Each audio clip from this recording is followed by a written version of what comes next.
what you needed to be able to sell.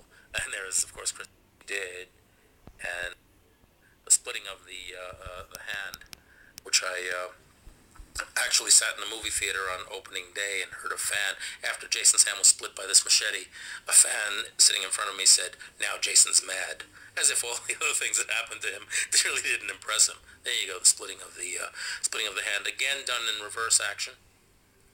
And there is the hideous split hand, a little too crude. As you can see, Kimberly is in character from before she starts, gets a little blood in her eye, but there she goes, the trooper goes again.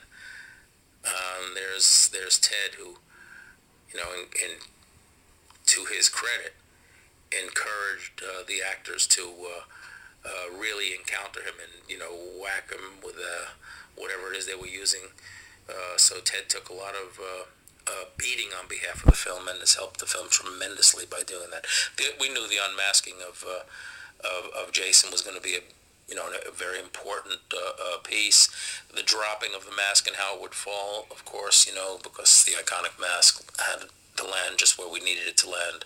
So many false attempts on these things until we got the one that we ultimately used. There you go. It was not used with a foot pushing it into position, I might add, yeah. Oh, there you go. Reverse action of the machete in Jason's head. Ted requesting it a little higher.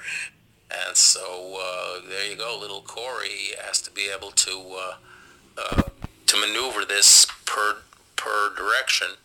But Ted is really playing the scene perfectly as he falls.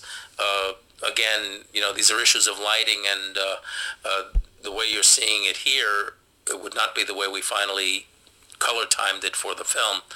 But also, we need to keep much of this in the dark so that you can't see the details of the way the effect is done. And there always is way more blood than we could possibly use, but there are a few of you out there that think otherwise. Oh, that's lovely, isn't it? Pulling the thing out and putting it back in.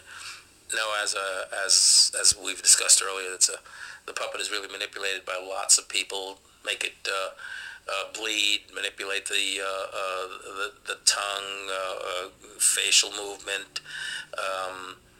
It does all kinds of things. So, had we used just a tiny piece of that, there you are. And this gets even more hideous because it really separates from the, it's the skull totally separates.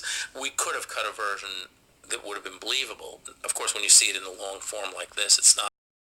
But we could have cut a version using just a few frames of that would have been believable, but way too hideous for most audience.